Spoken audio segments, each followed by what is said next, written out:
Global heart global news का curated hub. आपको अगर एक जगह से दूसरी जगह जाना हो तो आप कैसे जाएंगे? अब आप कहेंगे सड़क से या ट्रेन से या फ्लाइट से। अब ये बताइए, अगर आपको अपना घर एक राज्य से दूसरी जगह शिफ्ट करना हो, सामान कैसे लेकर जाएंगे? रोड से या ट्रेन से? क्योंकि आप भी कहेंगे कि भाई फ्लाइट तो बहुत महंगी होगी। अगर मान लीजिए कि आप जिस जगह सामान लेकर जाना चाहते हैं वहां पर ट्रैक ही ना हो, तब क्या करेंगे? अब बाई रोड जाएंगे आप, लेकिन भारी भरकम सामान को आप रोड से लेकर कितना जाएंगे? फिर आप कहेंगे कि ऑप्शन क्या है? तो ऑप्शन है समुद्र, जहां ना तो कोई ट्रैफिक लाइट है, ना सड़कें खराब है और ना ही कोई जाम है। और इसीलिए पूरी दुनिया समुद्री मार्ग से अपना व्यापार करती है। मतलब अपने जरूरत का सामान एक देश से मंगाती है, उसको भेजती है समुद्र से। अभी 80 से 90% सामान पूरी दुनिया समुद्री रास्ते से ही मंगाती है। सबसे पहले आप ये जान लीजिए कि वो जो समुद्री मार्ग है जहाँ से रास्ते से सामान जाता है वो कौन कौन से हैं। इससे पहला नाम है सुएज नहर मार्ग। ये भूमध्य सागर और लाल सागर को जोड़ता है। एशिया और यूरोप के बीच का ये सबसे छोटा समुद्री मार्ग है और ये इतना इम्पोर्टेंट है कि दुनिया के कुल व्यापार का लगभग 12% इसी रास्ते से होकर गुजरता है। दूसरा है पनामा नहर मार्ग। ये अटलांटिक महासागर और प्रशांत महासागर को जोड़ता है। यह अमेरिका और एशिया के बीच व्यापार के लिए एक बहुत महत्वपूर्ण पॉइंट है। अब इसमें तीसरा नाम है मलक्का जल डमरू मध्य मार्ग, यानी कि स्ट्रेट ऑफ मलक्का। ये हिंद महासागर और प्रशांत महासागर को कनेक्ट करता है, जोड़ता है। ये दुनिया के सबसे बिजी मार्गों में से एक है, बिजी रूट्स में से एक है। और ये इतना इम्पोर्टेंट है कि वैश्विक व्यापार का लगभग 25% हिस्सा यहीं से गुजरता है। चौथा है ट्रांस पैसिफिक रूट। ये प्रशांत महासागर को पार करते हुए एशिया में चीन, जापान को, उत्तरी अमेरिका, अमेरिका और कनाडा को जोड़ता है। यहाँ पर इलेक्ट्रॉनिक और उपभोक्ता वस्तुओं के परिवहन का मतलब ये मुख्य सेंटर है, यहीं से होकर के गुजरता है। अब पांचवा नाम है नॉर्थ अटलांटिक रूट का। ये विशाल अटलांटिक महासागर के पार उत्तरी अमेरिका और यूरोप को कनेक्ट करता है। ये दुनिया के सबसे भारी व्यापारिक मार्गों में से एक है। छठा नाम है केप ऑफ गुड होप मार्ग। यह अफ्रीका के दक्षिणी सिरे से होकर गुजरता है। सुएज नहर के बंद होने या फिर वैकल्पिक स्थिति में एशिया और यूरोप के बीच जहाजों का संचालन इसी रास्ते से होता है। लेकिन सबसे इम्पोर्टेंट है ये सातवां रास्ता जिस पर बहस है, यह है होर्मुज जल डमरू मध्य। ये फारस की खाड़ी को हिंद महासागर से जोड़ता है। वैश्विक कच्चे तेल और गैस की आपूर्ति का एक बड़ा हिस्सा इसी रूट से होकर गुजरता है। हाल के दिनों में आपने स्ट्रेट ऑफ होर्मुज के बारे में खूब सुना होगा। दरअसल ये जो होर्मुज जल डमरू मध्य है, इस पर इस वक्त पूरी दुनिया की नजर है, क्योंकि फिलहाल मध्य पूर्व के चोक पॉइंट ने पूरी दुनिया का हिसाब किताब बिगाड़ दिया। अब ये कैसे? हमारे यहाँ जो तेल और गैस की कीमत बढ़ रही है वो इसी वजह से है कि यहाँ पर इस वक्त गुत्थम गुत्थी है। अमेरिका ईरान जंग में तनातनी इसी पर है। होर्मुज खुलेगा कि नहीं खुलेगा? ये होर्मुज जहाँ पर है उसके एक साइड में ईरान, दक्षिण में ओमान, संयुक्त अरब अमीरात से ये पूरा इलाका घिरा है। इतना ये संकरा है कि इसकी जो एंट्री और एग्जिट है वो सिर्फ 50 किलोमीटर यानी कि 31 मील चौड़ा है और अपने सबसे संकरे बिंदु पर लगभग 33 किलोमीटर चौड़ाई है। खाड़ी को अरब सागर से जोड़ता है। ये एक पतला लेकिन काफी स्ट्रेटेजिक पानी का रास्ता है। मुख्य गेटवे के तौर पर काम करता है और इससे मिडिल ईस्ट से तेल और गैस इंटरनेशनल मार्केट तक पहुंचती है, क्योंकि उनका उत्पादन इन्हीं तमाम देशों में होता है। अब नाम जो है होर्मुज, इसके पीछे कई ऐतिहासिक सांस्कृतिक वजह है। एक आम थ्योरी के मुताबिक यह नाम मिडिल पर्शियन शब्द होर्मुज से जुड़ा है। पुराने ज़ोरोस्ट्रियन धर्म के सबसे बड़े देवता अहूरा मज़दा से बना है। इसका मतलब है कि पुराने पर्शियन इस समुद्री रास्ते को पवित्र मानते थे और इसे अहूरा मज़दा की सड़क कहते थे। एक और बड़ी वजह इतिहास से मिलती है। 11वीं और 17वीं सदी के बीच इस इलाके को होर्मुज द्वीप पर मौजूद एक अमीर व्यापारिक साम्राज्य होर्मुज साम्राज्य कंट्रोल करता था।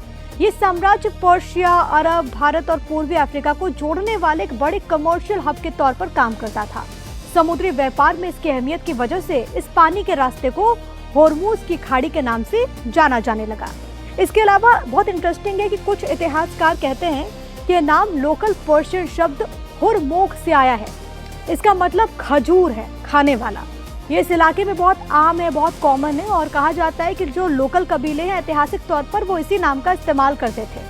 अब ये जो स्ट्रेट है वो दुनिया के सबसे बड़े कच्चे तेल के टैंकर्स के लिए पर्याप्त कह रहा है।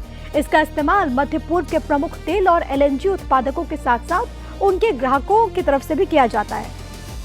अब एक रिपोर्ट आई अमेरिकी ऊर्जा सूचना प्रशासन की, जिसकी तरफ से कहा गया कि साल 2025 में होर्मुज जल डमरू मध्य से प्रतिदिन लगभग 2 करोड़ बैरल तेल और तेल उत्पादों का परिवहन हुआ। लगभग 600 अरब डॉलर मूल्य का ऊर्जा व्यापार है।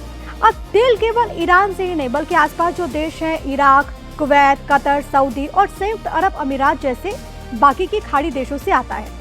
वैश्विक एलएनजी का अगर आप देखेंगे तो 20% हिस्सा इसी स्ट्रेट से होकर गुजरता है, जिसमें से अधिकांश कतर से होता है। अब अमेरिकी सरकार के अनुसार 2024 में कतर ने इस जल डमरू मध्य से लगभग 9.3 बिलियन क्यूबिक फीट प्रतिदिन एलएनजी का निर्यात किया। यूएई ने लगभग 0.7 बिलियन क्यूबिक फीट प्रतिदिन का निर्यात किया। होर्मुज मध्य पूर्व से उर्वरक निर्यात का भी एक महत्वपूर्ण मार्ग है, जहां पर उत्पादन प्रक्रिया में प्राकृतिक गैस का बड़े पैमाने पर इस्तेमाल होता है। अब विश्व के उर्वरक व्यापार का लगभग 1/3 हिस्सा इसी स्ट्रेट से होकर गुजरता है। ये जो स्ट्रेट है वो मध्य पूर्व में खाद्य पदार्थों, दवाइयाँ, इसके अलावा जो तकनीकी आपूर्ति के सामान है उसके आयात के लिए बहुत महत्वपूर्ण मार्ग है। आमतौर पर हर महीने लगभग 3000 जहाज इसी स्ट्रेट से होकर गुजरते थे, लेकिन अभी ऐसी स्थिति नहीं है। गुत्थम गुत्थी चल रही है, मतलब हालात बहुत ज्यादा वहाँ पर खराब है। संख्या काफी कम हो गई क्योंकि ईरान और अमेरिका इन टैंकर्स पर लगातार हमले कर रहे हैं। दोनों तरफ से दावा है कि हमले बाकी देशों के जहाजों पर नहीं हो रहा, लेकिन सच्चाई तो यह है कि कई देशों के ऐसे जहाज हैं जो कि होर्मुज में जल समाधि ले चुके हैं, समा चुके हैं। स्ट्रेट ऑफ होर्मुज को डेथ वैली भी कहा जाता है। अब आप सोचेंगे कि डेथ वैली क्यों है भाई, समंदर में कैसे डेथ वैली? तो यकीन कीजिए समंदर की हर लहर के बीच मौत की एक चादर है, जिसे और किसी ने नहीं बल्कि ईरान ने बिछाया। कुछ रिपोर्ट्स में दावा है कि ईरान ने होर्मुज में सी माइंस बिछा दी हैं, जहां से कोई भी जहाज अगर गुजरे तो माइंस के फटने से वो नष्ट हो जाए। हालांकि अमेरिका का ये दावा है कि ईरान ने वो माइंस कहां बिछाया इसका तो नक्शा ईरान के पास भी नहीं है।